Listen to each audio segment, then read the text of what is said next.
এমন একটা জায়গায় তোমাদেরকে আমি নিয়ে যাব যে জায়গায় গেলে তোমরা মীমাংসা পাবে। নবী বিদায় নিছে না ঘুমের মধ্যে আছে? উমর ঠিক না আবু বকর ঠিক? একটা মীমাংসার দরকার আছে না নাই? জোরে কোন আছে না নাই? মীমাংসার জায়গা নাই। আপনার বলেন তো, আমরা মুসলমান 14 দল 20 দল করি, কিন্তু যদি আমরা নামাজ পড়ি, যদি আমরা সব দলের লোকেরাই নামাজ পড়ি, তাহলে আজান দিলে আমরা কোথায় যাব? জোরে কোন কোথায় যাব? আওয়ামী লীগের মসজিদ আলাদা নাকি? বিএনপির, জাতীয় পার্টির, জামাতের মসজিদের ভিতরে ঢুকে আওয়ামী লীগ বলতে তো আমার দল ক্ষমতাতে আছে, আমি সামনে কাতারে। বিএনপি তুই বড় দল হলে লাভ নাই, কারণ আমরা দিনের ভোট রাতত করে ক্ষমতাতে আছি, তোরা 2 নম্বরে থাক। আর জাতীয় পার্টি তোরা কোনো মতে বিরোধী দল, কোনো মতে তোরা বিরোধী দল, তোরা 3 নম্বরে থাক। আর যুদ্ধ অপরাধী রাজাকারের দল তোরা 4 নম্বরে থাক। এরকম দেখছেন? বরং আমি নিজে দেখছি বিএনপি পিছনে থাকলে আওয়ামী লীগ ঠেলা দেয়, কেটা কাতার চিনিস না, কাতার চিনিস না। ফেরেশতাকে আল্লাহ এটা কি, এটা আমার ঘর, এটি কোনো রাজনীতি চলবে না, এটা সবার এক নীতি। সুবহানাল্লাহ কর না কেন? আমার ঘরের মধ্যে নামাজিরা ঢুকলে আর কোনো রাজনীতি চলবে না, সমস্ত নীতি বিসর্জন দিয়ে একমাত্র আল্লাহর নীতি কার্যকর হবে। জোরে কোন কথা ঠিক কিনা? তাহলে বাংলাদেশে মীমাংসার জায়গা আছে না নাই? সেই জায়গার নাম কি? আরো জোরে জোরসে বলুন। ফেতনা তো তাদের মধ্যে, দোয়াল্লিন আর দোয়াল্লিন। আগে এক মসজিদে নামাজ পড়তো, এখন যারা দোয়াল্লিন কয় তারা কয় না আমরা জোয়াল্লিনের সাথে থাকবো না। ওরা আমিন জোরে কয়, আমাকে নামাজের ক্ষতি হয়, আমিন কয় ওঠে, বুঝলেন? তখন ওরা চুনকে ওঠে, এত জোরে বলছে। তো মসজিদ ভিন্ন করছে, দোয়াল্লিনের একটা মসজিদ, জোয়াল্লিনের একটা মসজিদ। তো একজনক ধরে করছে তুই কোন মসজিদে যাবো, দোয়াল্লিন না জোয়াল্লিন? কবে নামাজে পড়ি না, যা তুই ভালো আছিস। এমন ফেতনা বাংলাদেশে শুরু আছে, এখন যারা নামাজ পড়ে না ওরাই ভালো আছে। জোরে কোন কথা ঠিক কেন? ওরকে 8 রাকাতও নাই, 20 রাকাতও নাই, ওরকে আবার শয়ে বরাত কি কিছুই নেই। হযরত আলীর সামনে সামনে হাজার হাজার সাহাবী পিছনে পিছনে হাঁটতেছে। দেখি মীমাংসার জন্য হযরত আলী কোথায় যায়। এমন একটা জায়গায় গিয়ে হযরত আলী দাঁড়ালেন, যে জায়গাটা হলো মা আয়েশার ঘর। জোরে বলেন, কার ঘর? যে ঘরের মধ্যে এখনো নবী আছে, জীবিত আছে না মারা গেছে এখন পর্যন্ত তদন্ত হয় নাই, শুধুমাত্র খবরের উপরে মতভেদ হয়ে গেছে। খবরের উপরে হযরত আলী মা আয়েশার ঘরের দরজায় যেই মাত্র দাঁড়াইছে, এমন সময় আবু বকর রাদিয়াল্লাহু দৌড়ে এসে ডান হাত ধরে বলতেছে, আলী ভাই, আল্লাহ নবী বিদায় নিয়েছে, দাফন করবার চাই, তুমি এত দেরি করলা কেন? তুমি যদি আমার সঙ্গে থাকো, উমরের ক্ষমতা নাই বাধা দিবার পারে, কারণ আলী যদি আবু বকরের সঙ্গে থাকে উমর ফারুকের তরবারে মাটিত পড়বি। জোরে কোন কথা ঠিক কিনা? আলী যদি কয় আমি নবীকে দাফন করবো, আয় এই উমর আয়। আপনারা বলেন তো উমর কি সামনে পা বাড়াবে? ওরে বাবা রে, আবু বকর দাফন করবার চাচ্ছে, ওর মাথা গরম হচ্ছে। তা আলী যদি কয় আয়, কারণ উমর জানে আলী হচ্ছে আসাদুল্লাহিল গালিব, আলী হচ্ছে আল্লাহর সিংহ, 100 উমর আলীর কাছে কিছুই না। জোরে কোন সুবহানাল্লাহ। আসবে? আবু বকর বলছে যে ভাই, সেই শোবে সাদেকে নবী বিদায় নিয়েছে, রাসূল বলেছে 3টা কাজ করতে দেরি করা যাবে না। একটা হলো মানুষ মারা গেলে তাড়াতাড়ি দাফন করা লাগবে। 2 নম্বর হলো ছেলে মেয়ে যদি বিয়ের বয়স হয়ে যায়, বিয়ের বয়স সরকারি বয়স আমি বলতেছি না, বিয়ের বয়স। যেরকম কি বয়স? বিয়ের বয়স হয়ে যায়, তাহলে আর দেরি করা যাবে না। আপনারা বলেন তো বিয়ের বয়স কখন আর সরকারি বয়স কখন? একটা হলো সরকারি, একটা হলো দরকারি। আপনার বেটার দরকার কখন আর সরকার দিচ্ছে কখন? সব ইঞ্জিনিয়ার ব্যারিস্টার খেতা বালিশের সাথে পেঁয়াজ খেয়ে মলো রে। পরে যখন 22 বছরে বিয়ে দিয়েছ, আগেকার যা ভালো আছিল বাচ্চা সব চলে গেছে, স্বপ্ন দোষ হয়ে। পরে চোর বাটখার গুলো আসলো, ওটা বাড়াচ্ছে।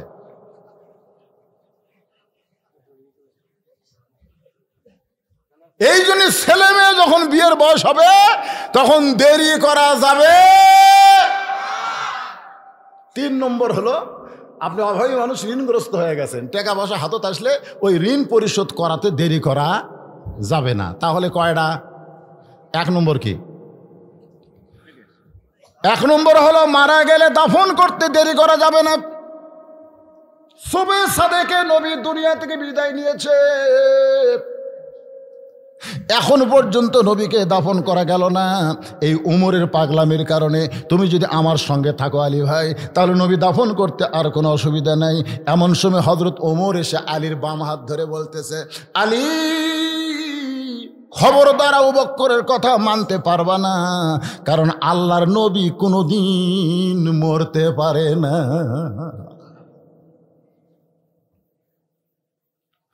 হযরত আলী বলতেছে, আপনারাই হলেন এক নম্বর, দুই নম্বর।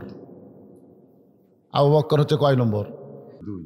আপনারা দুইজন যদি এরকম করেন, আপনারাই দুই আলেম যদি এরকম করেন, তাহলে সাধারণ মানুষের খবর কি? নবী নূরের তৈরি না মাটির তৈরি? জিন্দা নবী না মরা নবী? এইগুলা যদি আলেমরাই মতভেদ করেন, তাহলে সাধারণ শ্রোতাকের খবর কি?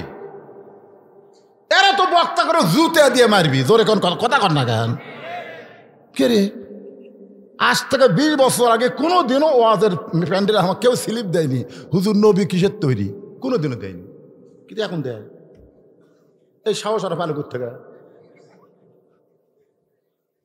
কবরে প্রশ্ন হবে, আমার নবীও কা, তোমার নবীকে, তোমার নবী কি দিয়ে তৈরি?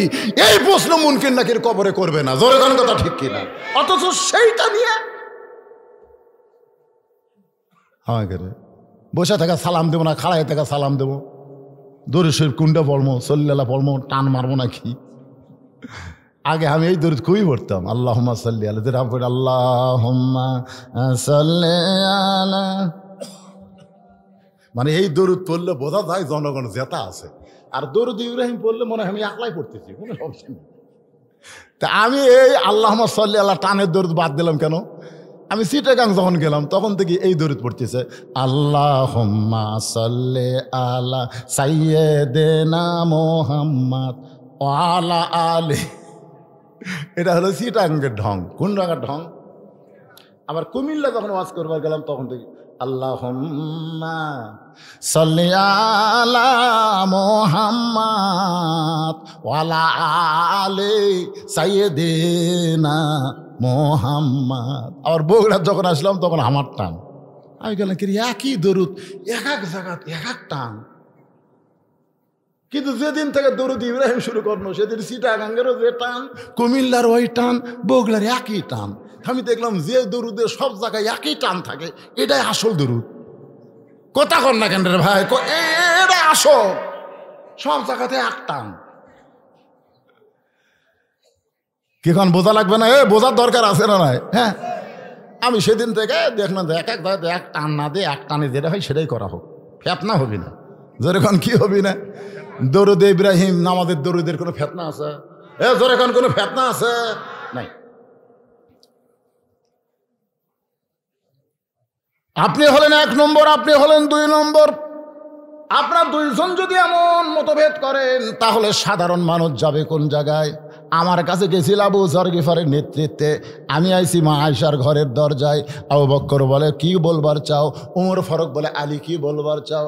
আলী বলতেছেন তদন্ত করেন, নবী দুনিয়াতে আছে না বিদায় হচ্ছে, এটা তদন্ত না করে বলা যাবে না, আগে নবী তদন্ত করা লাগবে, আছে না বিদায় হচ্ছে। ইমাম মালিক টুপিওয়ালা দাড়িওয়ালা মানুষকে দেখলি হাত ধরে ইনকা হাত ধরে একটা চুমা খাইতো। লোকটা বলে হুজুর আমাকে চুমা খেলেন কেন? বলে তোমার মধ্যে নবী দেখতেছি তাই। কি কয়? আমি কোথায় আর নবী কোথায়? আরে পাগলা, তোমার মাথায় নবীর টুপি, তোমার মুখে নবীর দাড়ি, তোমার কলিজার মধ্যে নবী জীবিত আছে বলেই তুমি নবীর সুন্নত, নবীর আদর্শ মানতে পারতেছ। যেই লোকটার মাথার টুপি নাই, মুখ দাড়ি নাই, ওই যতই সল্লি আলা মারুক আর কলজার মধ্যে নবী নাই। জোরে কোন কথা ঠিক কথা কান না গান। এই নবী বিদায় দিছে, এই নবী মারা ফেল দিছে। তো খালি মনে বড় আশা ছিল যাব মদিনায়, প্রতিদিন না পারিলে সপ্তাহে 3 দিন দাড়ি কামাই, মনে বড় আশা ছিল আমি যাব মদিনায়। রে শয়তান, তুই সপ্তাহে 3 দিন দাড়ি কামাস, তুই মদিনা যে কি করবি রে? হ্যাঁ, আর মদিনার নবীর আদর্শ সুন্নতকে গ্রহণ করো, তোমাকে মদিনায় যাওয়া লাগবে না, মদিনার নবী তোমার ভাঙ্গা বাড়িতে হাজির হবি। ধরে কোন কথা ঠিক না? তোমাকে যাওয়া লাগবে।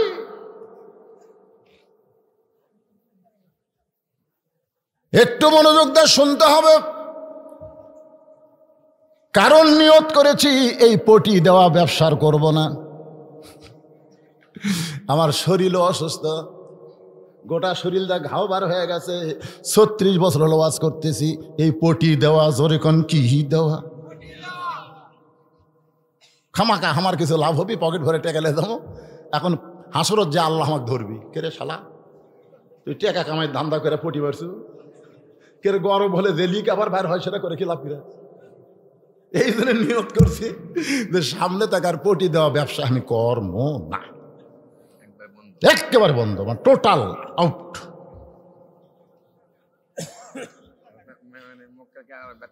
একেবারে পটি দেওয়া শেষ। কিসের পটি দেওয়া? আপনি জানেন যে টেজর থেকে আমার 2 কিলো হাঁটা লাগিয়েছে, জানেন? জঙ্গল দিয়ে জুতে ফেলে দিয়ে 2 কিলো হাঁটার পরে আবার 15 কিলো ঠান্ডার মধ্যে মাঘ মাসে আমাকে হুন্ডাত করে নিয়ে তেলের পাম্পের মধ্যে লুকে থোসা। পুলিশ ধরে বেড়াচ্ছে, এখন কি করবি কমিটি? কেরিয়ে চোর ডাকা ছিনা টান করে ঘরে, আর আমার তেলের পাম্পের ঘর লুকে থাকা লাগে। এই পটি দেওয়া ব্যবসা আমি আর করবো না। এই জন্য জীবনে শেষ আজ মনে করে শোনেন, বিরক্ত হচ্ছেন? সামনে রমজান মাস আসতেছে। কুতিবা আলাইকুমুস সিয়াম কামা কুতিবা আলাল্লাযীনা মিন ক্বাবলিকুম লাআল্লাকুম তাত্তাকুন। মুত্তাকি হইতে গেলে কেমন রোজা রাখা লাগবে, সেই রোজার মাস সামনে আসতেছে। রোজা কিসের মাস? খালি রোজা থাকার মাস না, রমজান মাস হলো কোরআনের মাস। জোরে বলেন কথা ঠিক কিনা? রোজা ভাঙ্গে বদরের যুদ্ধ হয়েছে, রোজা রাসূল ভাঙ্গাইছে। রোজা থাকা লাগবে না, বাতিলের বিরুদ্ধে যুদ্ধ কর, আগে ইসলামের বিজয়, তারপরে রোজা থাক। জোরে কোন কথা ঠিক কিনা? রমজান মাসে বদরের যুদ্ধ আছে, রোজা থাকা হচ্ছে ভাঙ। রোজা কিসের রোজা রে? আগে ইসলামের বিজয়, তারপরে রোজা। নামাজ পড়ে সুদ খায়, নামাজ পড়ে ঘুষ খায়, নামাজ পড়ে জমির আইল ঠেলে। কি রে এইলে কি কি নামাজ? অথচ আল্লাহ বলেছেন না সালাতা তানহানুল ফাহশাই ওয়াল মুনকার, একমাত্র নামাজে পারে মানুষকে যাবতীয় খারাপি থেকে বাঁচাই দিতে।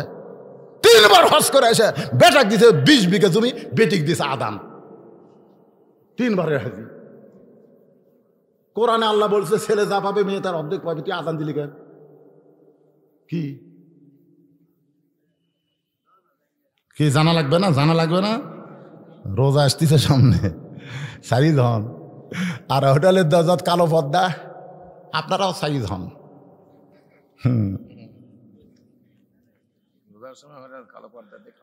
আল্লাহর বান্দারা মনোযোগ দিবেন। তদন্ত করেন নবী বিদায় নিছে না ঘরের মধ্যে জীবিত আছে, এটা তদন্ত না করে কেমনে কন? ওমর ফারুক বলে, আলী তাহলে তদন্ত করবে কে? হাজার হাজার লক্ষাধিক সাহাবী, এই লক্ষাধিক সাহাবীর মধ্যে কে নবীর তদন্ত করবে? আলী বলতেছে ঘরের মালিক যিনি, তদন্তের দায়িত্ব দিবেন তিনি। এই ঘরের মালিক যিনি, তদন্তের দায়িত্ব দিবেন তিনি। ঘরের মালিকের নাম হলো মা আয়েশা, 6 লক্ষ হাদিসের হাফেজা। জোরে কোন সুবহানাল্লাহ। 6 লক্ষ হাদিসের হাফেজা মা আয়েশা। সুবহানাল্লাহ কন্যা ঘর উম্মাহাতুল মুমিনিন, আমাদের সকলের মা, সমস্ত মুমিনের মা। তাহলে বলেন মা আয়েশা, জোরে বলেন মা আয়েশা।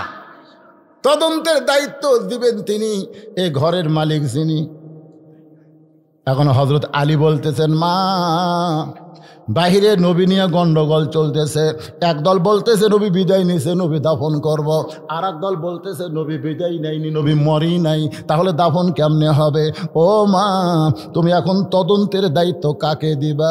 মা এসা ঘরের ভিতর থেকে বলতেছেন, নবীর মাদ্রাসার 1 নম্বর ছাত্র যিনি তদন্তের দায়িত্ব পাবেন তিনি।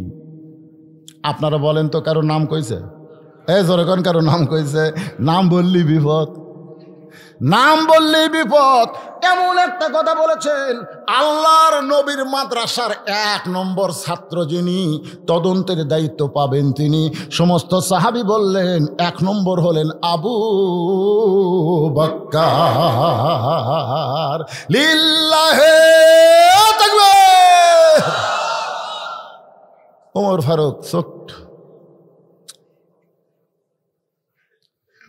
হ্যাঁ বেটি। আলী বলতেছে, একটু মুখ সামাল করে এখন, বাপের নাম কছে, আপনি 1 নম্বর হলো যান, আপনি কয় নম্বর? তো হচ্ছে আমি 2 নম্বর, তো 1 নম্বরকে। তা আল্লাহর নবী সম্পর্কে আপনার দয়া বেশি না আবু বকরের দয়া বেশি? কি বুঝাবার চাচ্ছেন?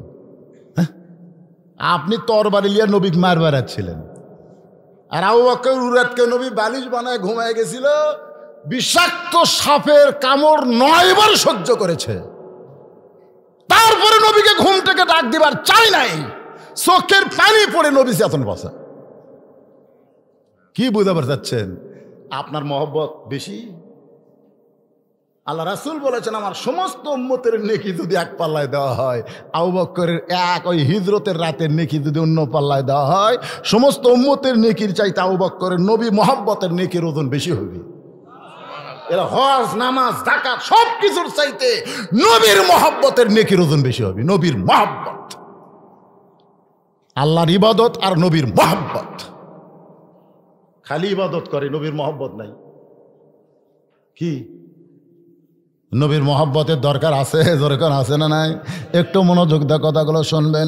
এমন সময় হযরত আবু বকর মায়েশার ঘরের দরজায় দাঁড়ালেন, হযরত আলী সরে গেলেন, সালাম দিলেন 3 বার, আসসালামু আলাইকা ইয়া রাসূলুল্লাহ, আসসালামু আলাইকা ইয়া রাসূলুল্লাহ, আসসালামু আলাইকা ইয়া রাসূলুল্লাহ।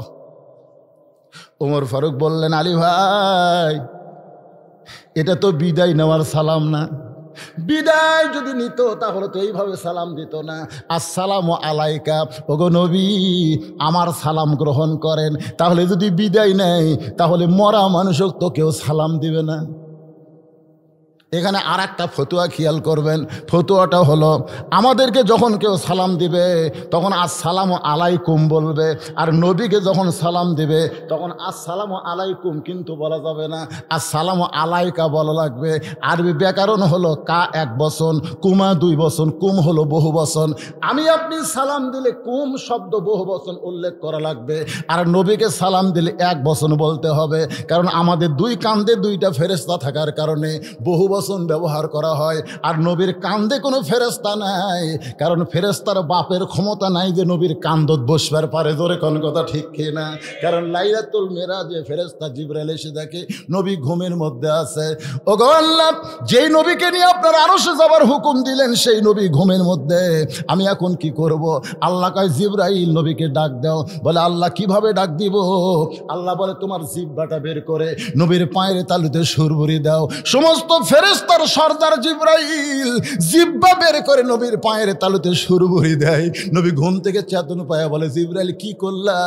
বলে, আমি করি নাই, আল্লাহ করাইছে। তাহলে ফেরেশতার সর্দার হইয়া নবীর পায়ের তালুতে যদি জিহ্বা ঠেকায়, সেই নবীর কান্দে চড়ার মতন যোগ্যতা আল্লাহর কোনো ফেরেশতার নাই। এজন্য কয় বচন? আসসালামু আলাইকা। আপনারা যখন হজ করবেন গেছেন, হজ তো করছেন, কি করছেন? হুম করছেন না কা করছেন? কুম করেন, আসসালামু আলাইকাই করছেন। আলাইকাই শিখা দে, আসসালামু আলাইকা ইয়া রাসূলুল্লাহ, আসসালামু আলাইকা ইয়া হাবিবাল্লাহ। সঙ্গে সঙ্গে মা আয়েশা দরজা খুলে দেয়।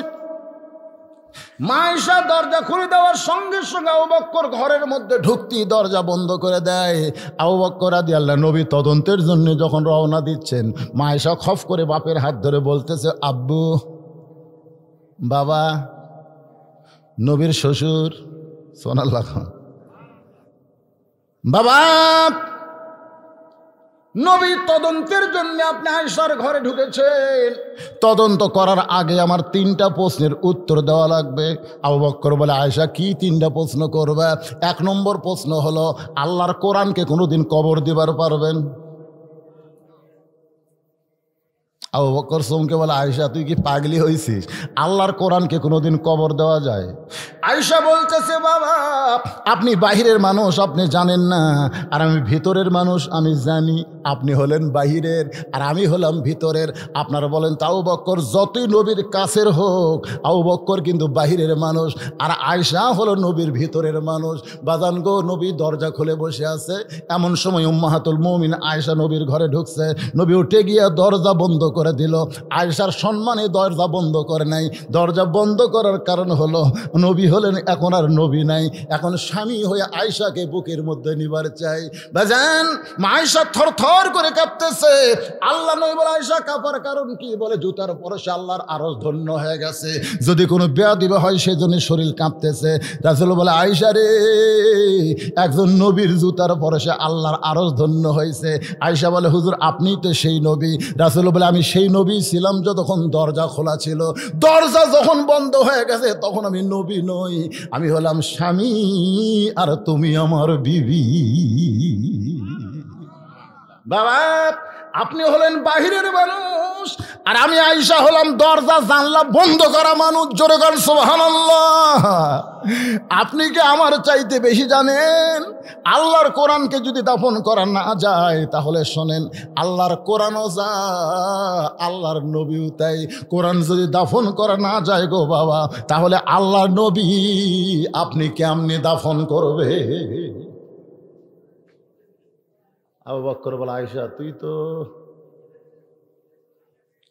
উমরের দল নাকি? আয়েশা বলতেছে, বাবা আমার 2 নম্বর প্রশ্ন হলো, 6 বছর বয়সে আপনি আমাকে বিয়ে দিয়েছেন, আপনার জন্য না আমার জন্য বিয়ে দিয়েছেন?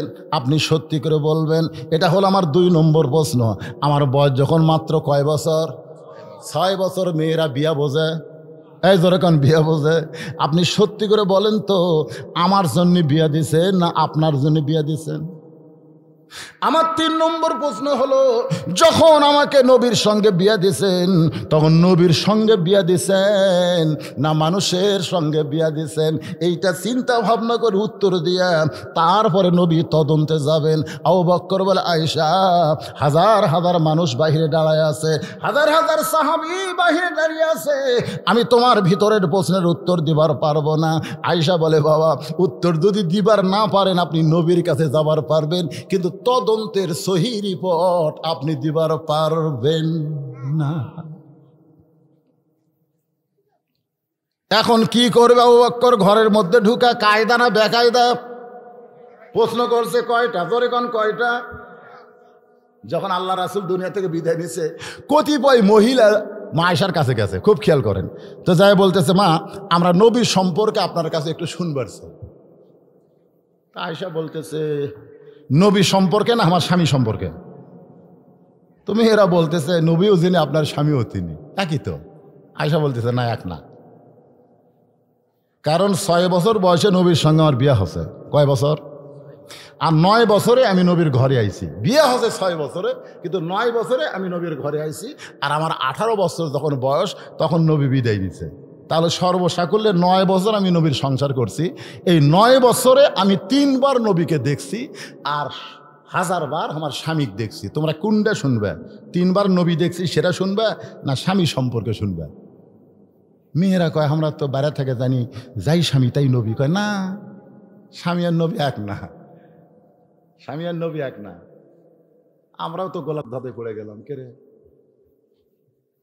কি মনে করতেছেন? স্বামী আর নবী এক? হ্যাঁ।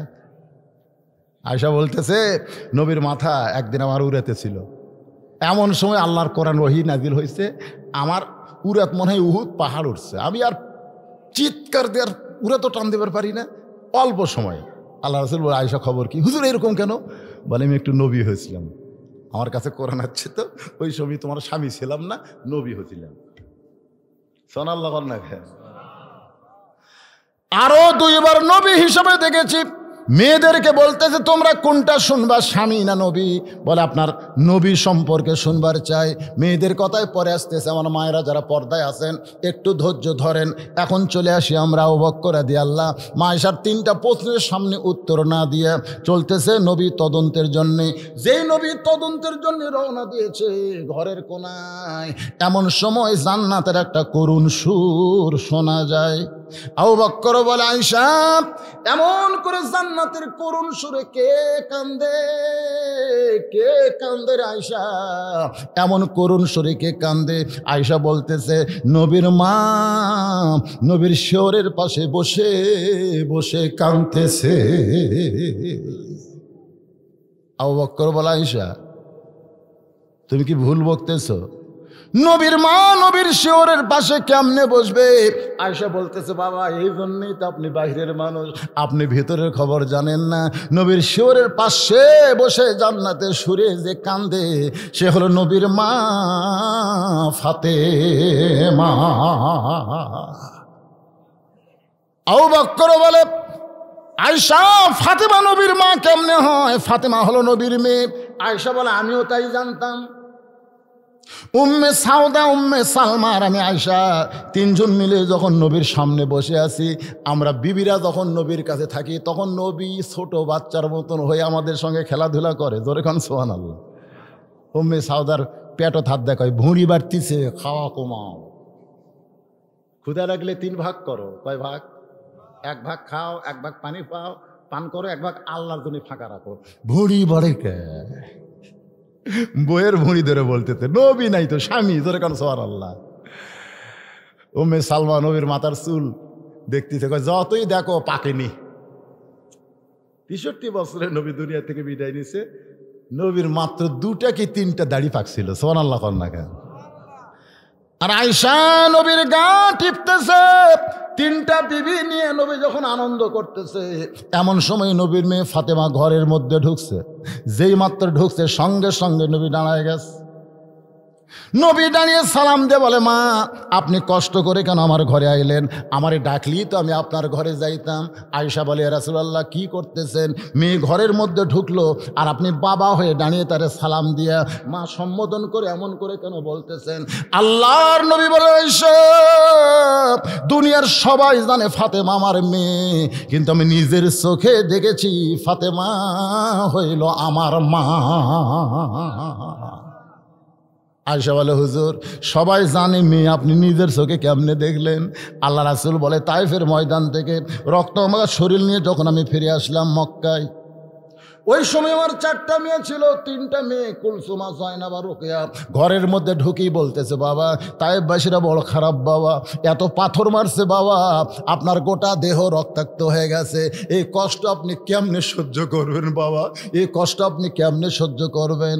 আল্লাহ নবী বলে, আয়েশা রে 3টা মেয়ে মেয়ের মতন কথা বলে ঘর থেকে যখন বার হয়ে যায়, এমন সময় আমার মেয়ে ফাতেমা ঘরের মধ্যে ঢুকে দরজা বন্ধ করে দেয়।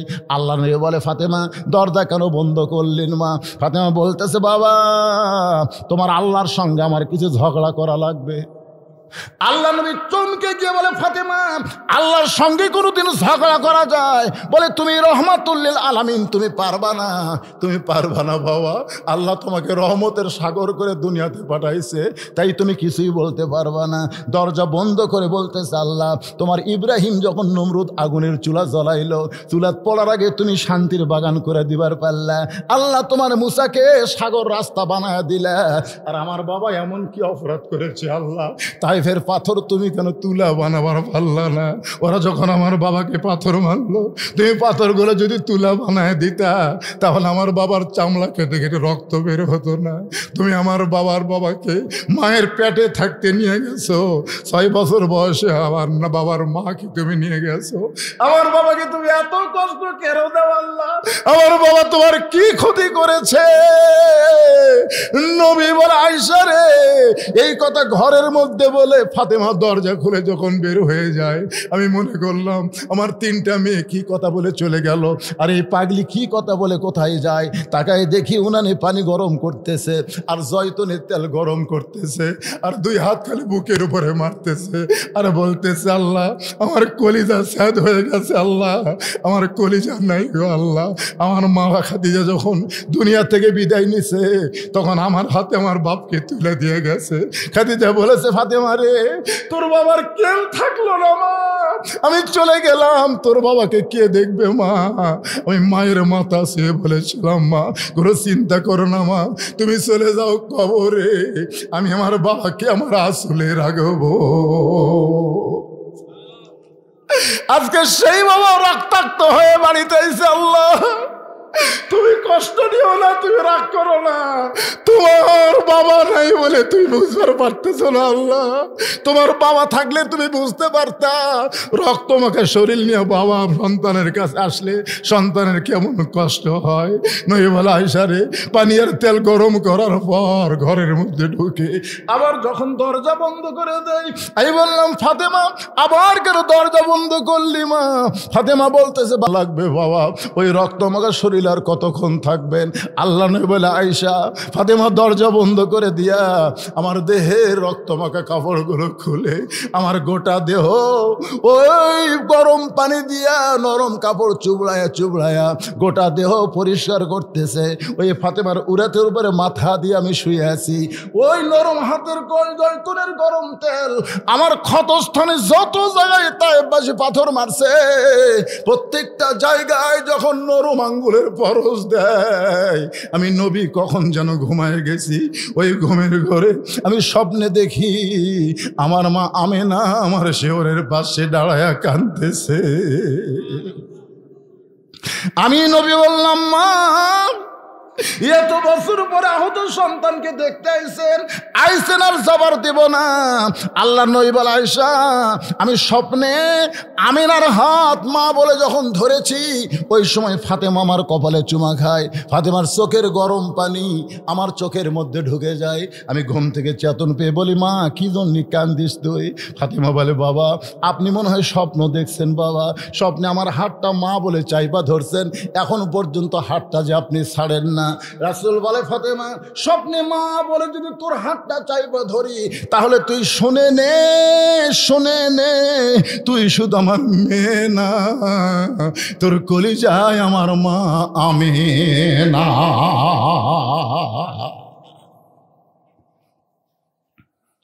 আয়েশা বলে, বাবা নবীর মা নবীর শিয়রে বসে কান্দে। আবু বকর বলে, আয়েশা আমি নবী তদন্ত করতে চাই, এখন কি করব? আয়েশা বললেন, ফাতেমা পরপুরুষ ঘরের মধ্যে ঢুকেছে, তুমি একটু অন্দরমহলে যাও। সুবহানাল্লাহ বলেন। পরপুরুষ, জোরে কন কি পুরুষ?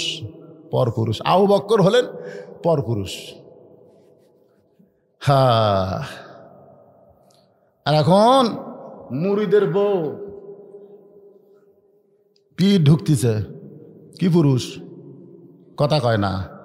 আমাদের বাংলাদেশে এই কোরআনের বিজয়ের বিপক্ষে হচ্ছে এই ভণ্ডপীঠ। জোরে কোন কথা?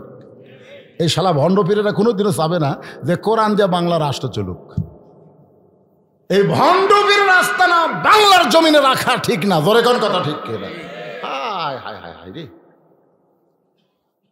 আবু বকরের মতন মহামানবকে আয়েশা বলতেছে ফাতেমা পরপুরুষ। নবী তদন্তের জন্য যাচ্ছে, তুমি একটু অন্দরমহলে যাও। অন্দরমহল, অন্দরমহল বোঝেন? অন্দরমহল সম্পর্কে ইমাম গাজ্জালিকে প্রশ্ন করা হয়েছিল। আপনাদের জন্য ওয়াজ না, ওয়াজ হচ্ছে মাইকের জন্য। ওদের জন্য কিছু ওয়াজ করার দরকার আছে না? আমার আপনারা মনে করেন না তো, আপনাকে কিছু ওয়াজ ওদের জন্য করলে আমাকে লাভ, কেন ওরা যদি ভালো হয়। আমাকে তো মোশন ভাই, কারেন্ট গেলে ফাঁকা হাঁকাচ্ছে, সোহান আল্লাহ, ফাটাফাঁত ভেজলিন দিয়ে দিচ্ছে, আলহামদুলিল্লাহ। সুন্দর করে তরকারি পাক করে সামনে দেয়। কি খুশি না বেজা?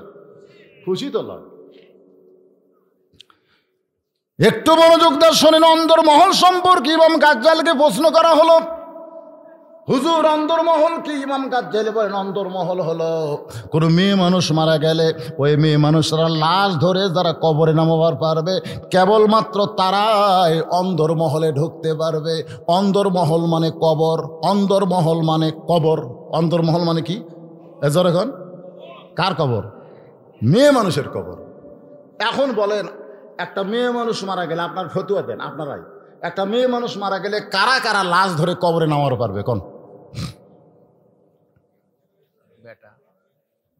না যদি কোনো দুলা ভাই কয় যে আমার শালি, আদরের শালি হঠাৎ মারা গেছে গো, এই শালিকে একটু আমি ধরে কবর নামার চাই, আপনারা কি কবেন? শালি হবে না কবে? হারাম, হারাম। শালির লাশ দুলা ভাইয়ের স্পর্শ করা হারাম। দুলা ভাই সাইডে যা মুসকে মুসকে হাসতেছে, তোরা জানিস কে রে আমি মোটর সাইকেল কি কিনছি? আমি যেটি বসে থাকি সেটি দোপা, আর আমার শালিক লেই মুসিয়াত। এখন এরকম মোটর সাইকেল নামিনি, এই শালা সিটার দুলা ভাইয়েরা কিনছে। মানে দুপাত বসে থাকে আর শালিক উচিয়াত দেয়, শালি বগলের উপর দেয়, যখন হাত দেয় তখন এই বসে থেকে টেস্ট পায়, পায় না? বুঝতেছেন না? যখন হাইড্রোলি ওলা আবার মোটর সাইকেলে কি ব্রেক, যে ব্রেক ধরে শালি চাপে ধর দিল, ভাই এত দূরে ব্রেক ধরছে তো জেতা থাকা অবস্থায় যে শালি আমাকে চাপে ধরলো, আর মরে গেলে লাশই সওয়াজ বুঝে। তখন একজন বলতেছে ভাই জেতা থাকতে অনেকগুলো জায়েজ থাকলো, মরে গেলে জায়েজ নাই ভাই রে।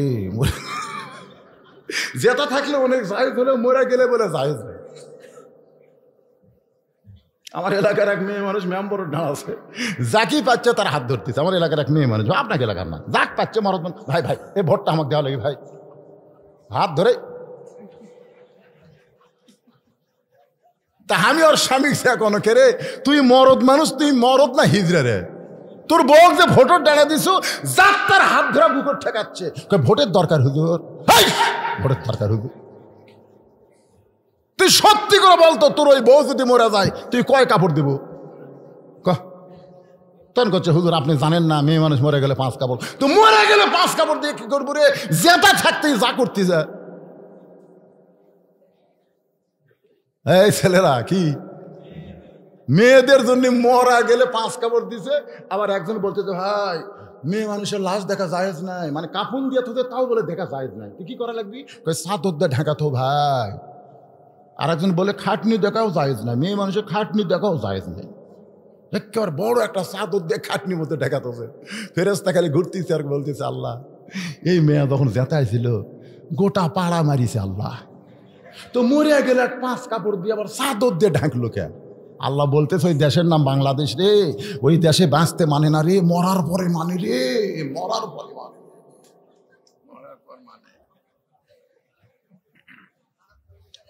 কি খারাপ কোন রে? কোরআন যতদিন চালু না হবে ততদিন বাংলার সব মানুষ মরার পরে মানবার যাবি। জোরে কোন কথা ঠিক না? মরার পরে বিসমিল্লাহি আলা মিল্লাতি রাসূলিল্লাহ। একে সকালবেলা দাড়ি চাচিতে পারে, সকালবেলা চাচাচ্ছে, এই শালা বিকেলবেলা হাত বেটা হিরোইন খেয়ে ধরা পড়ছে, স্ট্রোক করে মরিছে। সকালেই দাড়ি চাচিছে, বিকালেই মরিছে। অকাপড় কবরের সময় হুজুর বলতেছে বিসমিল্লাহি আলা মিল্লাতি রাসূলিল্লাহ। যদি ফুলগুলো হয় অভিমানে ঝরে যায়, আমি মালা গেথে বলো কারে পরাবো, সে যে কেন এলো না, কিছু ভালো লাগে না, কবরে আসুক তারে আমি শেষা মারিব। যেরকম কি মারবে? আল্লাহর বান্দার একটু মনোযোগ দা শোনেন। আমার মা বোনেরা যারা পর্দায় আছেন, মরে গেলে পর্দা করে লাভ হবে না মা। জীবিত অবস্থায় ফাতেমা অন্দরমহলে গেছে, এমন সময় হয়তো আবু বকর নবী তদন্তের জন্য কাছে গিয়ে দেখে মাথার কাছে হুসাইন, মাথার কাছে হাসান, আর পায়ের কাছে হোসাইন দাঁড়ায় আছে। আল্লাহ নবী ফাতেমার কানে কানে বলছে, ফাতেমা তোকে একটা গোপন খবর বলবো। ফাতেমা বলে আব্বা কি গোপন খবর? রাসূল বলে ফাতেমা তুই কি বলতে পারিস মা, আমি দুনিয়া থেকে বিদায় নিলে সবচাইতে বেশি কষ্ট কে পাবে? ফাতেমা বলতেছে বাবা আমার মনে হয় আপনি দুনিয়া থেকে বিদায় নিলে আমি সবচাইতে বেশি কষ্ট পাবো। আল্লাহ রাসূল বলে, ফাতেমা আমি জানি তুই কষ্ট পাবি মা, তবে তুই শোনে নে, তুই সহ আমার যত সাহাবী আছে সবাই মিলে যে কষ্ট পাবে তার চাইতে বেশি কষ্ট পাবে আমার হাসান হোসাইন। দুনিয়া থেকে বিদায় নেওয়ার কয়েকদিন আগে আবু বকরকে ডেকে বলতেছে, আবু বকর আমার একটা কথা তোমাকে রাখতে হবে। আবু বকর বলে, হুজুর কি কথা? বলে, আমি যে দুনিয়া থেকে বিদায় নিয়েছি আমার রওজার খবর যেন হাসান হোসাইন না জানে। এরা নানা নানা বলে কানবে, যাকে তাকে জিজ্ঞাসা করবে আমার নানা কোথায় রে, আমার নানা কোথায়। কেউ যদি ভুল করে বলে ওই যে রওজার মধ্যে তোমার নানা। আল্লাহ নবী বলে, আবু বকর ওয়াল্লাহি ওই আল্লাহর শপথ করে বলতেছি কারু ডাকে আমি সেতর না পেলেও আমার হাসান হোসেন যদি নানা নানা বলে একবার টিওর দেয় আমি নবী আর কবরের মধ্যে ঘুমাবার পারবো না। সে হাসান হোসেন একজন মাথার কাছে একজন পায়ের কাছে দাঁড়িয়ে আছে। মা সরে গেছে কিন্তু দুই ভাই তো আর সরে নাই। এমন সময় আবু বকর নবী তদন্তে গিয়ে নবীর কপালে একটা চুমা দিয়ে বলতেছে, হুজুর উমর ফারুকের সঙ্গে আমি একমত। লিল্লাহি তাকবীর। উমর ফারুকের সঙ্গে আমি একমত। এটা আমি বাহির হতে পারিনি হুজুর, এটা বাহির হলে বিশাল ফাসাদ হবে। আমি উমর ফারুকের সঙ্গে একমত। হুজুর আপনি কোনোদিন মরতে পারেন না, নবী কোনোদিন মরতে পারে না। হাসান হোসেন দুই ভাই এসে আবু বকরের দুইটা হাত ধরে বলতেছে, আমরা সকাল থেকে নানা নানা বলে ডাকতেছি, নানার কপালে চুমা খায়, নানার ঠোঁটে চুমা খায়। আমার মা গেলে আমাদেরকে সরায় দেয়, আমরা নানা নানা বলে ডাকি। এই নানা কেন কথা কয় না, নানা এত রাগ কেন করছে গো, তুমি সবচাইতে ভালো বলতে পারবা। আবু বকর বলে, আমি কেমনে জানবো বাবা? বলে, নবীর কাছে আমরা শুনেছি যখন আমরা দুই ভাই দুষ্টামি করতাম তখন নবী আমাকে বলতো, আমাদের বলতো, ও হাসান হোসাইন তোরা দুষ্টামি করিস না, আয় তোদেরকে একজন মহামানবের গল্প শুনাই। আমরা দুই ভাই নবীর দুই পাশে বসে পড়ি, মহামানবের গল্প কন। আল্লাহ নবী তখন বলে, হাসান হোসেন শোনো, একদিন আমি বলেছেন আবু বকর একদিন গভীর রাত্রে মক্কা থেকে মদিনায় হিজরত করা লাগবে, আমি কিন্তু তোমাকে সঙ্গে করে নিয়ে যাব। এই কথা বলার কয়েক মাস পরে একদিন গভীর রাত্রে আবু বকরের দরজার ঠোকা মারলাম, সঙ্গে সঙ্গে দরজা খুলে গেল। হাসান হোসেন বলে, না না তারপরে কি? আমি বললাম, আবু বকর আমি তোমাকে ঠোকা দিলি, দরজা খুলে দিলে তুমি কি ঘুমাও না? আবু বকর বলে, রাসূলুল্লাহ যেদিন আপনি বলেছেন আমাকে সঙ্গে করে মদিনায় হিজরত করবেন সেদিন থেকে আজ পর্যন্ত কোনো রাত্রিবেলা ঘুমাইনি, আমি সারা রাত আপনার জন্য দরজায় দাঁড়িয়ে থাকি। নানার কাছে আমরা শুনেছি আপনি সেই মানুষ নবীর জন্য মাসের পর মাস আপনি দরজায় দাঁড়িয়ে থাকেন, ঘুমান না। আজকে নানা আমাদের উপর রাগ করতে পারে কিন্তু আপনার উপরে রাগ করবে না। একটাবার নবী বলে ডাক দেন, আমরা নানার সঙ্গে খেলা করবার চাই। দুইটা ভাই আবু বকরের হাতটা ধরেছে এমন ভাবে, আবু বকর বলতে, চলো বাবা আমরা তোমাদেরকে বাহিরে নিয়ে বুঝাবার চাই। হাসান হোসেনকে নিয়ে আবু বকর রাদিয়াল্লাহু যখন দরজা খুলেছে এমন সময় সমস্ত সাহাবীরা বলতেছে, তদন্তের রিপোর্ট কি? আবু বকর বলেন, আলী শিক্ষামন্ত্রী যখন হয়েছ, আমার শিক্ষামন্ত্রী তুমি আলী, আমি তদন্ত করেছি আর রিপোর্ট তোমাকে দিতে হবে। তদন্ত করেছে আবু বকর আর রিপোর্ট দিবেন হযরত আলী। কি রিপোর্ট? রিপোর্ট আমাদের শোনার দরকার আছে, কোরআন থেকে আছে না নাই? দরকার আছে না নাই? কোনো ফিতনা থাকবে না ইনশাআল্লাহ। কারা কারা শুনবেন আল্লাহকে একটু হাত দেখান তো দেখি, যারা শুনবেন। লিল্লাহি তাকবীর। হাত নামান, হাত নামান। এটা একটা দাখিলি মাদ্রাসা। আমাকে বলেছে হুজুর ওয়াজের প্রথমেও না ওয়াজের শেষেও না।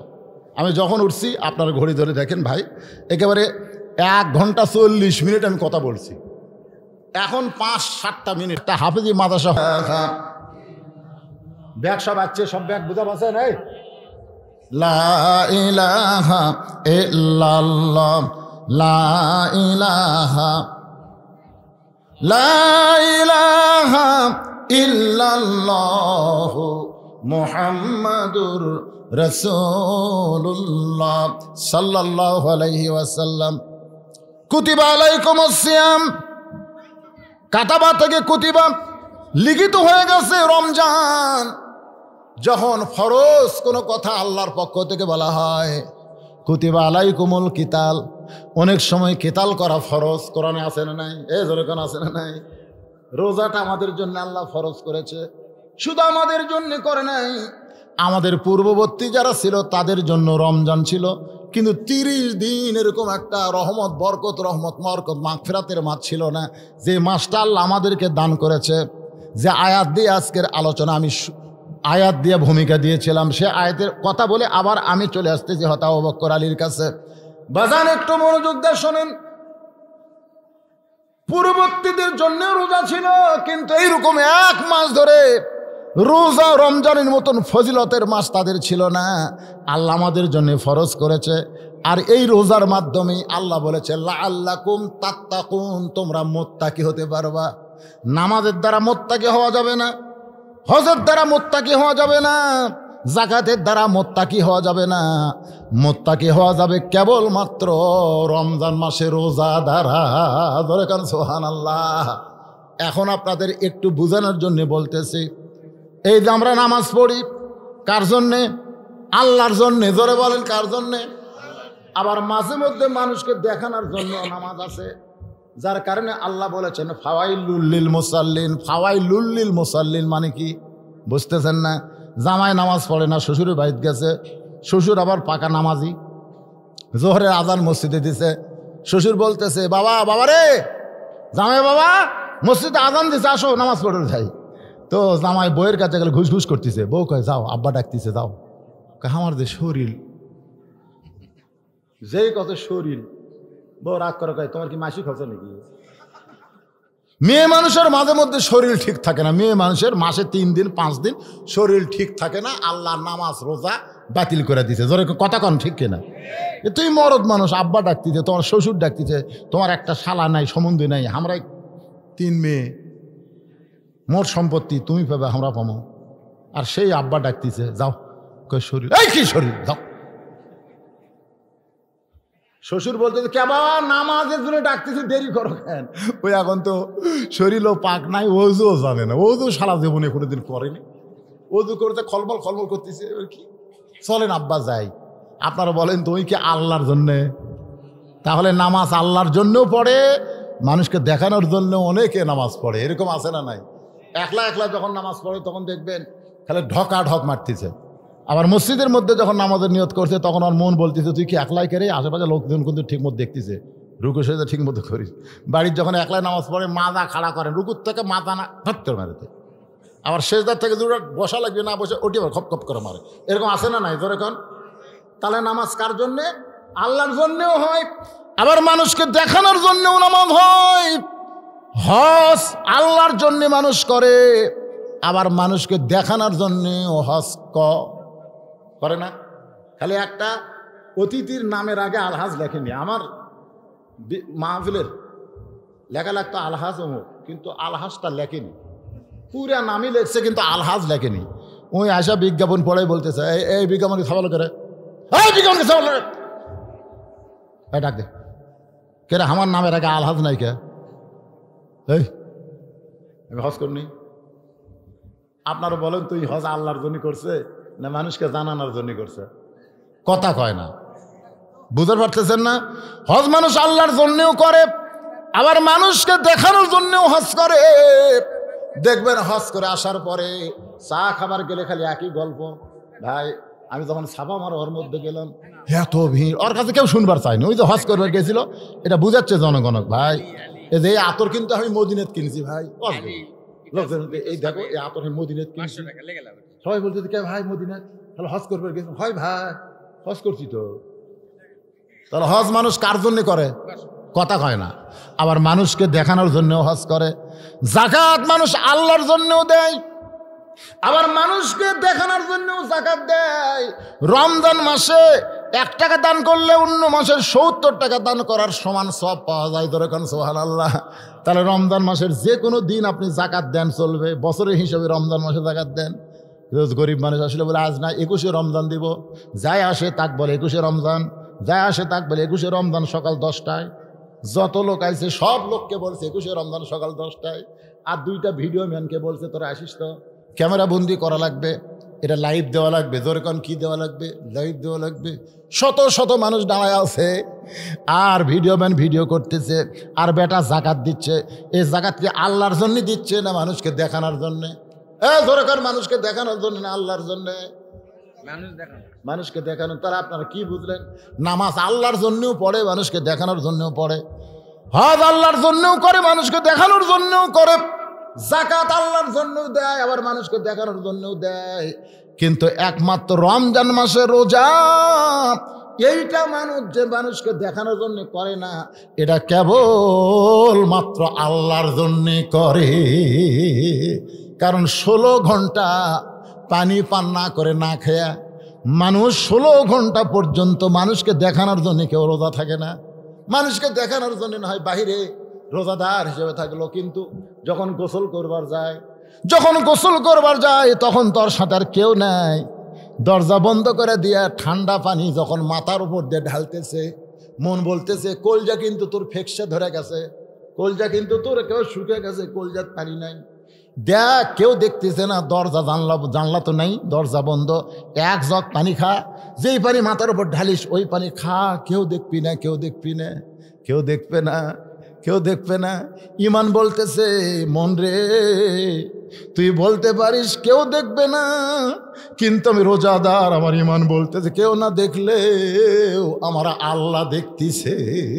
সুবহানাল্লাহ কন্যা কেন বাজান? হঠাৎ যদি অসতর্ক মুহূর্তে 1 ফোঁটা পানি যায়, দেখবেন ওয়াক ওয়াক করতেছে, ফেরেশতা বলে আল্লাহ পানি তো পান করে নাই, সামান্য পানি সন্দেহ করে মনে হয় ওর আলাদা পর্যন্ত গেছে, যেভাবে ওয়াক ওয়াক করে কেন করে? আল্লাহ বলে ফেরেশতা এরা রোজা রাখছে আমার জন্য রে। বলে আল্লাহ আপনাকে দেখছে নাকি? বলে দেখে নাই। না দেখে আল্লাহকে ভয় করে, আল্লাহকে ভয় করে সারাদিন না খেয়ে পানি পানাহার বন্ধ করে। ফেরেশতা শুধু গোসলখানায় না, আর একবার তোদেরকে দেখাবো। ইফতার নিয়ে যখন বসে আছে বাজান, বহু খাবার মুখের সামনে, গরিব হলেও দেখবেন ইফতারের কিন্তু অভাব হয় না। ধরে কোন কথা ঠিক কিনা? কোনো মানুষ যদি হাটের দিনে বলে ভাই ইফতার, সবাই ভাই হায় সবাই ডাকে, মানে রোজার মধ্যে এত বরকত হয়, মানুষের মনও ভালো, দানও করে বেশি, বরকত বেশি। ধরে কান সুবহানাল্লাহ। আরে ইফতার নিয়ে বসে আছে, বারবার ঘড়ি দেখতেছে, আর একজন বলতেছে আজান দিতে এখনো 3 মিনিট দেরি। ফেরেশতা কয় আল্লাহ কলিজা শুকে গেছে, পেটে ক্ষুধা চঞ্চন করে, মুখের সামনে শরবত থালা ভরা খাবার খায় না কেন? আল্লাহ বলে ফেরেশতা জানিস না রোজাদারের জন্য আমি আল্লাহ 2টা খুশি রাখছি রে। একটা হলো ইফতারের সময়, আর একটা হলো রাইহান নামক দরজা দিয়া আমি আল্লাহ স্বয়ং স্বাগতম জানায়া রোজাদারকে জান্নাতে বরণ করে নিব। আর সাওমলি রোজা কেবলমাত্র আমার জন্যে, ওয়ানা উজুজাবিহি, আর রোজাদারের জন্য আমি আল্লাহ স্বয়ং পুরস্কার হব। কোরআনের মধ্যে আল্লাহ বলতেছেন ওয়াসিকাল্লাযীনা তাকাউ রাব্বাহুম ইলাল জান্নাতি যুমারা হাত্তা ইযা জাউহা ওয়া ফুতিহাত আবওয়াবুহা ওয়া ক্বালা লাহুম খাযানাতুহা সালামুন আলাইকুম তিবতুম ফাদখুলুহা খালিদিন। আল্লাহ বলতেছে রোজাদার মোত্তাকি ওয়াসিকাল্লাযীনা তাকাও মানে কি? মোত্তাকিদেরকে ফেরেশতারা ধাক্কায়া ধাক্কায়া জান্নাতের কাছে নিয়ে যাবে। জোরে কোন সুবহানাল্লাহ। হয়তো আপনারা বলবেন হুজুর ধাক্কা লাগবে কেন? ধাক্কা লাগবে কেন? ধাক্কার মানে কি? মানে প্রত্যেকটা রোজাদারের জন্য আল্লাহ জান্নাতের মূল গেট থেকে 70,000টা গেট বানিয়ে রাখবে। জোরে কোন সুবহানাল্লাহ। কত? প্রধানমন্ত্রী রাজশাহী আসবে, প্রধানমন্ত্রী রাজশাহী আসবে বিমান দিয়া না বাস দিয়া? কথা কয় না, তাহলে সিরাজগঞ্জের মোড় থেকে গেট বানাতো কি জন্যে? হ্যাঁ, প্রধানমন্ত্রী কি উড়ে আসার সময় গেট দেখবি? কিন্তু কি জন্য বানাতেছে? খবর দেবে পেপারে, সাংবাদিক খবর দেবে সিরাজগঞ্জ থেকে নাটোর পর্যন্ত এই কয়টা গেট, অমুক অমুক নেতা, আবার নাটোর থেকে রাজশাহী পর্যন্ত অমুক নেতা আপনার সৌজন্যে গেট বানাচ্ছে। প্রধানমন্ত্রী কয় সামনে ইলেকশনে ওকে এমপি বানাবো, তাই গেট বেশি বানাচ্ছে, যার গেটের ঢপ ভালো। একটা প্রধানমন্ত্রী বরণ করার জন্য যদি গেট বানায়, আর রোজাদারকে বরণ করার জন্য আল্লাহ জান্নাতের মূল গেট থেকে ৭০,০০০ গেট বানাবে। ধরে করো সুবহানাল্লাহ। তো রোজাদারেরা প্রথম গেট দেখা মনে করো এটাই জান্নাত, বুঝলে? এই জান্নাত মনে করে খপ করে বসে দেবে। ফেরেশতা কই ভাই এটা জান্নাত ভাই, ভাই রে এটা তো বরণ করার প্রথম গেট, বুঝছো কেন? ওটাই না তুলবি না ভাই, এটা এত সুন্দর, এটা জান্নাত না, সামনে আর এক গেট যে আবার ইনকে বসবি। ফেরেশতাকে আল্লাহ এই দুটা গেটও দুইবার বসে তো গেল 4 মিনিট। আল্লাহ এভাবে ৭০,০০০ গেটের যদি বসে তাহলে কি অবস্থা হবে? আল্লাহকে এবার বসবার চাইলি ধাক্কা, মানে বসার আগে ধাক্কা মারবি, এক ধাক্কা যেন আর এক গেরত আসে, ওটি আসে আর এক ধাক্কা। এই জন্য আল্লাহ বলেছে আসিকাল্লাযিনা তাকাউ রাব্বাহুম ইলাল জান্নাতি জুমারা, ধাক্কায়া ধাক্কায়া জান্নাতের মূল দরজা দিয়ে আসবে। ধরে কার সুবহানাল্লাহ। আফুতিহাত আবওয়াবুহা, সবগুলো দরজা খুলে দেওয়া হবে। রোজাদারের জন্য 8টা জান্নাতের দরজা আল্লাহ খুলে দিবে। সালামুন আলাইকুম তিবতুম ফাদখুলুহা খালিদিন। ফেরেশতারা আল্লাহর পক্ষ থেকে সালাম দিয়ে বলবে, এ তোমাদের জন্য আল্লাহর পক্ষ থেকে সালাম, তোমরা জান্নাতের মধ্যে প্রবেশ করো। সঙ্গে সঙ্গে রোজাদাররা জান্নাতের মধ্যে প্রবেশ না করে বলবে, আকালুল হামদুলিল্লাহিল্লাযী সাদাকানা ওয়া'দাহু ওয়া আওরাসানাল আরদ। এই ফেরেশতারা, এই তোরা কি মনে করিস? তোরা কি মনে করিস এই জান্নাতের লোভে আমরা রোজা রাখছি? ফেরেশতাকে আল্লাহ জান্নাতের মূল দরজাটা সেরা কি বলে? অকাল আলহামদুলিল্লাহিল্লাযী সাদাকানা ওয়া'দাহু ওয়া আওরাসানাল আরদ। দুনিয়াতে আল্লাহ আমাকে জান্নাত দিবে, সে ওয়াদা করছে, আমরা জানি তো। হ্যাঁ তো জানি রে জান্নাত দিবে, আমরা জানি না, না জানি রোজা থাকছি। এখন ফেরেশতারা বলে তাহলে কি চান? বলে আমরা চাই জান্নাতের মালিক হোক, তোরকে বরণে আমরা জান্নাতে যাব না রে।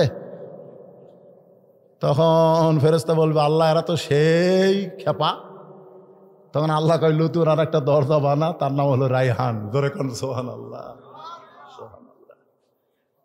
সেই দরজা দিয়া রোজাদারকে আল্লাহ নিজে নিজে স্বাগতম জানায় জান্নাতে নিবে। ভাই আল্লাহর স্বাগতম পাওয়ার জন্য রমজান মাসে কারা কারা রোজা থাকবেন? আল্লাহকে 2টা হাত দেখান ভাই।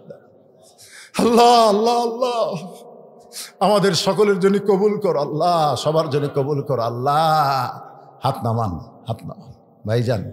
সেই রোজার মাস আসতেছে ভাই, এখন থেকে আমাদের মোটামুটি শরীর টুরির একটু সাইজ করে নেন।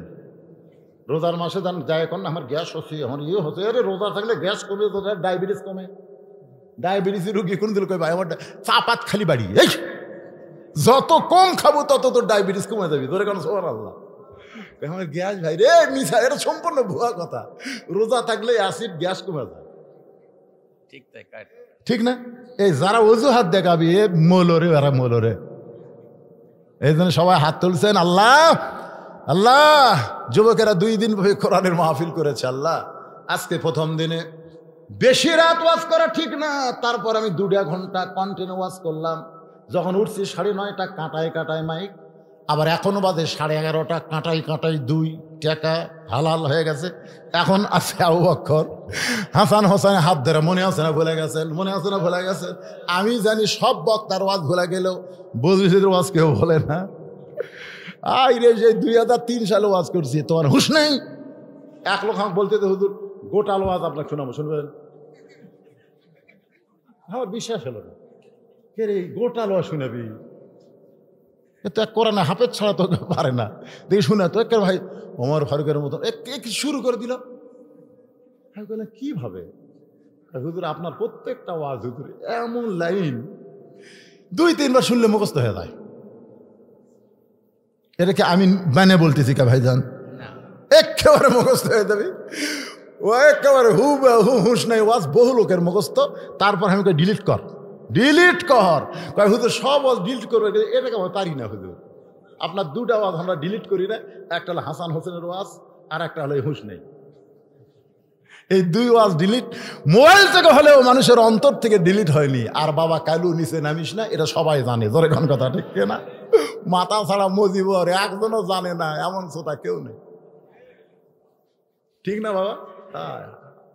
এই মুখস্থ ওয়াজ। তারপরও এই বছর আমি 16টা ওয়াজ আমি মহাদেব করে নিছি এই বছর। মানে গত 4 বছরের কাজা এই বছর আমি আদায় করতে ভাই। এত ঘন ঘন ওয়াজ বাংলাদেশের কোনো জায়গাতে আমি লইনি। এই মহাদেবপুর খালি ইপাড়া উপাড়া ওদের 4 বছর আমাকে মিজান ওসি ওয়াজ করবার দেয়নি। এই কাজা আমি আদায় করছি। 1 বছর শেষ করবো মহাদেবপুর আদায় করতেছি, কাজ আদায় করতেছি। কিন্তু আমার খালি ভয় হয় যে আজকের মাহফিলে যদি লোক কয় ওটি শুনিছি আর যাবো না রে, একই বক্তার পেঁচাল আর কয়দিন শুনবো, এই ভয় হয় খুব। কিন্তু আশা যখন দেখে সামিয়ানা ভরা দেয় তখন আমি বলি আল্লাহ তুইজ্জুমান তাশা তুযিল্লুমান তাশা বিয়াদিকাল খায়র ইন্নাকা আলা কুল্লি শাইইন কাদির। আবু বকর রাদিয়াল্লাহু হাসান হোসেনকে ধরে কেন নিয়ে যাচ্ছে?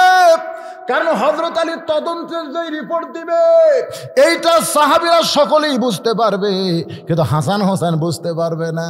হাসান হোসেনকে বুঝতে দেওয়া হবে না, কারণ রাসূল বলেছে আবু বকর আমার হাসান হোসেনকে আমার রওজার খবর দিবার পারবা যতদিন ওরা নানা নানা বলে কানবে। নবী নবী বলবে যখন তখন রওজার খবর দিলে কোনো সমস্যা নাই, কিন্তু নানা নানা বলে যখন কানবে ততদিন বড় সমস্যা হবে। এই জন্য হযরত আবু বকর হাসান হোসেনকে সামলানোর জন্য চলে গেলেন এমন জায়গায়, যে জায়গায় তদন্ত রিপোর্ট যেন হাসান হোসেন শুনবার না পায়। এবার আবু বকরের তদন্ত রিপোর্ট আলী বলতেছেন, রে নবীর সাহাবীরা, নবী সম্পর্কে তদন্তের রিপোর্ট হলো নবী কোনোদিন মরতে পারে না। নামাজ থাকবে যতদিন নবী থাকবে ততদিন, কলেমা থাকবে যতদিন রাসূল থাকবে ততদিন, আজান থাকবে যতদিন রাসূল থাকবে ততদিন, দুনিয়া থাকবে যতদিন রাসূল থাকবে ততদিন। কিছুদিন আগে আপনার পরশার মধ্যে একটা হিন্দু ছেলে আমার হাতে মুসলমান হলো, আমি তাকে বলতে পারতাম লা ইলাহা ইল্লাল্লাহ, তুই মুসলমান হয়ে গেলি। ওই হিন্দুই কিন্তু আমার লোক মাতিত, হুজুর লা ইলাহা ইল্লাল্লাহ কেমনে মুসলমান হব? মোহাম্মদ রাসূলুল্লাহ কি বলা লাগবে না? আমি যদি বলি মোহাম্মদ রাসূলুল্লাহ মরে গেছে, ওটা বাদ দিলেও তোর ঈমান হবে। আল্লাহ কয় পাগল রে, লা ইলাহা ইল্লাল্লাহ যতদিন মোহাম্মদ রাসূলুল্লাহ থাকবে ততদিন। তার মানে বোঝা গেল হাসান হোসেনের নানা মরে যেতে পারে, আলীর শ্বশুর মারা যাওয়ার পরে, ফাতেমার বাবা মারা যাওয়ার পরে, আয়েশার স্বামী মারা যাওয়ার পরে, কিন্তু নবী কোনোদিন মরবে না। কোরআন আছে যতদিন, নবীর সুন্নতের আমল আছে যতদিন, নবীও জীবিত আছে ততদিন। এখন আপনারা বলেন আমরা নবীকে মারবো না জীবিত রাখবো? তো জীবিত রাখবার গেলে নবীর সুন্নত, নবীর আদর্শকে গ্রহণ করা লাগবে। বাংলার জমিনে কাদিয়ানি চলবি না। জীবন থাকতে কাদিয়ানিকে অমুসলিম ঘোষণা করতে হবে সরকারকে। কথা কোন ঠিক কিনা? মিডিয়ার মাধ্যমে সরকারের কাছে আমরা অনুরোধ করি, যে দেশে 90% মুসলমান সেই দেশে সরকার হয়ে সামান্য কয়েক কাদিয়ানি। আমার এক ভাই শহীদ হলো, অসংখ্য ভাই আহত হলো, ঝাঁঝরা হলো বুক, পঞ্চগড়ের খবর আমি ফেসবুকে আপলোড করছি, আপনারা দেখবেন। ভাইজান বড় কলিজা ব্যথা পায়। কোনো ফেতনা না, আমরা ফেতনা করব না। ফেতনা করব? মতভেদ থাকতে পারে, উমর আবু বকর মতভেদ ছিল, কিন্তু সে মতভেদ ফেতনা হয়নি, এর একটা মীমাংসা হয়ে গেল। ধরে কান সুবহানাল্লাহ। আর দাফন আবু বকর কি বলেছে? দাফন করব, জানাজা কেন কয়নি? কেন? এখানে একটা মারেফতের গল্প আছে। সে গল্পটা হলো, একদিন বেলাল রাদিয়াল্লাহু বললেন, ইয়া রাসূলুল্লাহ, বিরক্ত হচ্ছেন না তো? যে আমরা মরে গেলে কবরে 3টা প্রশ্ন করবে। ধরে কোন কয়টা? 3টা প্রশ্ন করবে। আপনি কবরে গেলে কয়টা করবে? কয়টা না? বেলাল আল্লাহ রাসূলকে বলতেছে কয়টা করবে? আল্লাহ রাসূল বললেন তোমার কি মনে হয়? বেলাল বলতেছে আমার মনে হয় 2টা করবে। আল্লাহ রাসূল বলতেছে কোন দুটা করবে? বলে মান রব্বুকা ওমা দিনুকা, এই দুই প্রশ্ন করবে, কিন্তু আমার নবীকে এই প্রশ্ন আপনার করবে না, কারণ আপনি তো নবী। আল্লাহ রাসূল বলে বেলাল দেখো তোমাকে ভাগ্য কত ভালো, তোমাকে নবী আছে দেখছে, আর আমার ভাগ্য এত খারাপ রে, আমার নবী নাই। প্রত্যেকটা সাহাবী এমন কান্দা শুরু করছে, নবী যেই বলতেছে তোমাকে ভাগ্য কত ভালো, তোমাকে নবী আছে, আর আমার ভাগ্য কত খারাপ, আমার নবী নেই। আবু বকর রাদিয়াল্লাহু, ওমর, উসমান, আলী কাঁদতে কাঁদতে বেহুশের মতন হয়ে গেছে। আল্লাহ রাসূল বলে কান্দো কেন? বলি ইয়া রাসূলুল্লাহ, আমরা যত পাপ করে হাসরের ময়দানে যাই না কেন, আপনি হলেন আমাদের জামিনদার। আল্লাহর কাছে ওকালতি করে আপনি আমাদের জামিন করে জান্নাতে নিয়ে যাবে। হুজুর আপনার আবার নবী লাগবে কেন? আপনি নবীদের নবী, বলে কার সুবহানাল্লাহ। ইমামুল আম্বিয়া, ইমামুল মুরসালিন, আপনার নবী কেউ হতে পারে না, বরং সমস্ত নবীদের আপনি নবী। সুবহানাল্লাহ। আল্লাহ রাসূল বলেন বেলাল, আসল কথা হলো কবরে গেলে তিনটা প্রশ্ন হবে, তবে আমি তো কবরে যাব না। রাসূল বলেন আমি তো কবরে যাব না, তাহলে প্রশ্ন কেমনে হবে?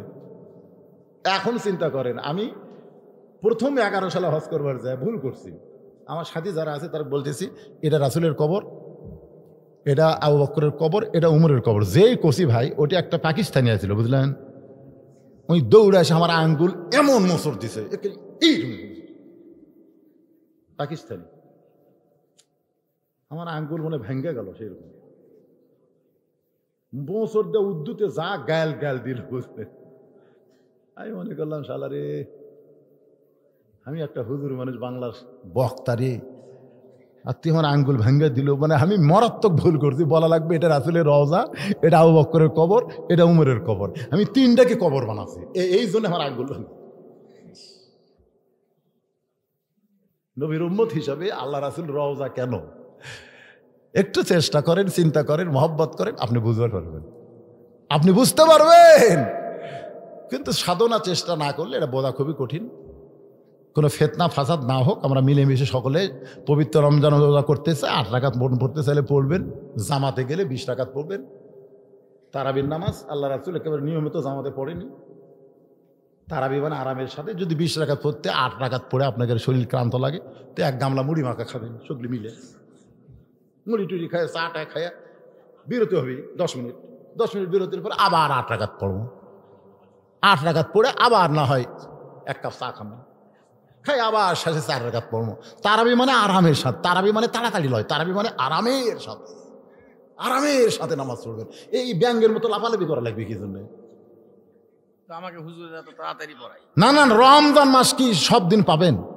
আর রোজার এই বছর রোজাই মনে করে আমার জীবনের শেষ দিন, ইবাদতের মাস, রহমতের মাস, মাগফিরাতের মাস, এত ঘুম পাড়া লাগবে। অন্য মাসে একবার আল্লাহ করে একবার সওয়াব পাবেন, আর এই রমজান মাসে একবার আল্লাহ করে 70 বার আল্লাহ বলার সওয়াব। 1 খতম কোরআন শব্দ দিবেন, 1 খতম কোরআন দিবেন। অন্য মাসে 70টা কোরআন খতম দিলে যে সওয়াব, 1 খতম দিলে সে সওয়াব। কোরআনের মাস, কোরআন হাতত নেবেন, কোরআন পড়াও পারেন না, হুজুরক ডাকে রমজান মাসে হুজুরে করে হাদিয়া বেশি করে দিবেন, দিবেন একটু হাদিয়া দিবেন, হুজুর হ্যাঁ কোরআনের শিক্ষা, রোজার মাস হুজুর কোরআনের মাস, কোরআন শরীফ শিখতে চাই, এই নিয়তে আপনারা কোরআন শেখেন। রোজার মাসে এত কাম করা লাগবে কে? বরকত আল্লাহ এমনি দিবি, জোরে কোন কথা ঠিক কিনা? আল্লাহ পাক আমাদের কবুল করুক, সকলে বলে আমিন। আস্তাগফিরুল্লাহ রাব্বি মিন কুল্লি জামবি ওয়া তুবু ইলাইহি, লা হাওলা ওয়া লা কুওয়াতা ইল্লা বিল্লাহিল আলিয়্যিল আযীম। আল্লাহুম্মা সাল্লি আলা সাইয়্যিদিনা শাফিনা নাবিয়্যিনা মাওলানা মুহাম্মদ ওয়া আলা আলিহি ওয়া সাহবিহি ওয়া বারাকা সাল্লাম। জি কি বলবেন? জি শেষ, আবার কি করবি? ওয়াজের কোনো শেষ আছে? তাই আজকের মাহফিলের সম্মানিত সভাপতি সাহেব, আজকে হ্যাঁ ঠিক আছে, মানে 2 দিন ব্যাপী ওয়াজ তো। এই শোনেন, আগামীকাল এখন ফেসবুকে দেখছেন বুড়াকের দিন শেষ, যুবকের বাংলাদেশ, এলা বুড়াকের দিন শেষ, যুবকের বাংলাদেশ। আগামীকাল তত্ত্ব যুবক আসতেছে, ধরে 4 ঘন্টা শুনবেন, আজকে বুড়িয়া যা কছে 1.25 ঘন্টা আছে, কটা বাজে? 11:30 বাজতে, কটা বাজে মানে? আল্লাহ আল্লাহ ভাই কি করবে, মজা পাচ্ছে তো। মজা সব। আসসালামু আলাইকুম তের জন্য কবুল করে না। এই মাহফিলের শুরু থেকে শেষ পর্যন্ত যত আলোচনা হয়েছে আল্লাহ, এর মধ্যে যদি ত্রুটি হয়, ভুল হয়, মাফ করে দাও। এর জাহাদিয়া মঞ্জুর করো সোনার মদিনায়, নবী পাকের রওজা মুবারকে তুমি কবুল করে নাও। মদিনা মদিনা, ইমাম মালিকের বাড়ি ছিল মদিনা মক্কায়, নবীর প্রেমে চলে গেলেন মদিনায়। যতদিন মদিনায় ছিলেন কোনোদিন জুতা স্যান্ডেল পায়ে দিবার পারেন নাই। মদিনার মাটি নিজের গায়ে মাখতেন আর বলতেন, মদিনা রে, মানুষ না হইয়া যদি তোর বুকের মাটি হইতাম, মদিনা রে, মানুষ না হয়ে যদি মদিনার ধুলি হতাম। কানতে কানতে ইমাম মালিক যখন বেহোশ হয়ে পড়ে যায়, আল্লাহর নবী ইমাম মালিকের কাছে এসে ডাক দিল, আব্দুল মালিক, এমন করে তুমি কান্দো না। এ মদিনা একদিন ইয়াসরিব ছিল, মদিনা ছিল না। আমাকে কোলে নেওয়ার কারণে ইয়াসরিব থেকে নাম হয়ে গেছে মদিনা। আব্দুল মালিক, দুনিয়ার সমস্ত মানুষকে বলে দিও, আমার মহব্বত, আমার সুন্নত, আমার আদর্শ যদি গ্রহণ করে, এক একটা উম্মত এক একটা মদিনার মতো দামি হয়ে যাবে। দিলের আয়না খুলে দেখ না চেপ, সোনার মদিনা। দিলের আয়না খুলে দেখ না চে, সোনার মদিনা। ওইখানেতে বসত করে মানুষ একজনা। আল্লাহ, কত স্বপ্ন দেখেছি জীবনে, এমন একটা স্বপ্ন আমাদের দেখার তৌফিক দিও, যে স্বপ্নে নবীজির সোনামুখ আমাদের নসিব হয়ে যায়। তামাম আম্বিয়াই কেরাম, আসহাবে কেরাম, তাবিনে কেরাম, তাবা তাবিনে কেরাম, তামাম পৃথিবীর মাটির নিচে যত মুমিন মুমিনা শুয়ে আছে, আল্লাহ সকলের আরওয়াফে হাদিয়া কবুল করো। আল্লাহ, আমরা যারা হাত তুলেছি, আমাদের জনম দুঃখনী মা যাদের কবরের ঘরে চলে গেছে, ছোট্ট একটা শব্দ মারে, মা যাদের কবরের ঘরে চলে গেছে, আল্লাহ তোমার দরবারস করি, ওই মায়ের কবরটাকে তুমি জান্নাতের টুকরা বানিয়ে দাও। বাবার বাড়ি ঘর সবই আছে, আমি সহ আমরা যারা বাবা হারা এতিম হয়ে গেছি, আল্লাহ মেহেরবানি করে বাবার কবর জান্নাতের টুকরা বানিয়ে দাও। আমাদের দাদা দাদি, নানা নানি, আত্মীয় স্বজন, শ্বশুর শাশুড়ি যাদের কবরে গেছে, আল্লাহ কবরবাসীদের মাফ করে দাও। মাবুদ, যে যুবকেরা কষ্ট করে মেহনত করে হাজার হাজার টাকা খরচ করে এই 2 দিন ব্যাপী জান্নাতের বাগান লাগাইছে, এই সকল যুবকদেরকে তুমি জান্নাতি যুবক হিসাবে কবুল করে না। এদেরকে 5 ওয়াক্ত নামাজি কবুল করো, এদের দ্বারা পবিত্র রমজান মাসে রোজা রাখার তৌফিক দিও। আল্লাহ, আজকের মাহফিলের সম্মানিত সভাপতিকে আল্লাহ তুমি কবুল করো। আজকের মাহফিলের 2 জন সহসভাপতিকে আল্লাহ তুমি কবুল করো। আল্লাহ, আজকের মাহফিলের অতিথিদের কবুল করো। আজকের মাহফিলে হাদিস সাহেব, মুরব্বী, আলেম ওলামা, হাফেজকারী, ইমাম মুয়াজ্জিন সহ আল্লাহ যুবক, কচিকাচা, পর্দার অন্তরালের মা বোনেরা সকলকে আল্লাহ তুমি কবুল করো। আল্লাহ, আমার মা বোনদের কবুল করো। আবিদা সালিহা পর্দানিশী আল্লাহ, মাদ্রাসা হবে সামনে, হাফিজি মাদ্রাসা, এই মাদ্রাসাকে মহব্বত করে নগদে বাকিতে যা কিছু দান করেছে আজকে আগামীকাল করবে, আল্লাহ সবগুলো দান জান্নাতের বিনিময় হিসাবে আল্লাহ তুমি কবুল করে নাও। আল্লাহ, আগেকালের মাহফিলকে আল্লাহ তুমি কবুল করো। আমার ভাতিজা গোলাম রব্বানি আসতেছে, আল্লাহ আমার আর এক ভাতিজা ফরহাদ হোসেন আসাদি আসতেছে, 2 ভাতিজা আগামীকাল ওয়াজ করবে। আল্লাহ, আল্লাহ তাদেরকে তুমি সুন্দর করার হাদিস থেকে আলোচনা করার তৌফিক দিয়ে দিও। আল্লাহ, আল্লাহ আমি অসুস্থ মানুষ, অসুস্থ, আল্লাহ, আল্লাহ আমার মতো যারা অসুস্থ, সুস্থতার নিয়ামত দান করে দাও। আল্লাহ, আল্লাহ কে কোন নিয়তে হাত তুলেছে সকলের নেক নিয়ত নেক আশা কবুল করো। আসমানের বালা আসমানে নাও, জমিনের বালা জমিনে ডাবায় দাও আল্লাহ। দুর্ভিক্ষ থেকে বাংলাদেশকে হেফাজত করো আল্লাহ। আল্লাহ ভূমিকম্প থেকে আমাদের দেশকে তুমি হেফাজত করো। মুসলিম মিল্লাতকে আল্লাহ তুমি কবুল করো।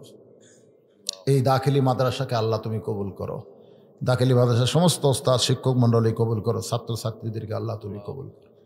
সুবহান রাব্বিকা রব্বিল ইজ্জাতি আম্মা ইয়াসিফুন ওয়া সালামুন আলাল মুরসালিন আলহামদুলিল্লাহি রাব্বিল আলামিন। ওয়াজাল আখিরাতি কালিমাতুন ইনদাল মাউতি লা ইলাহা ইল্লাল্লাহু মুহাম্মাদুর রাসূলুল্লাহ সাল্লাল্লাহু। আসসালামু আলাইকুম ওয়া রাহমাতুল্লাহি ওয়া বারাকাতুহু।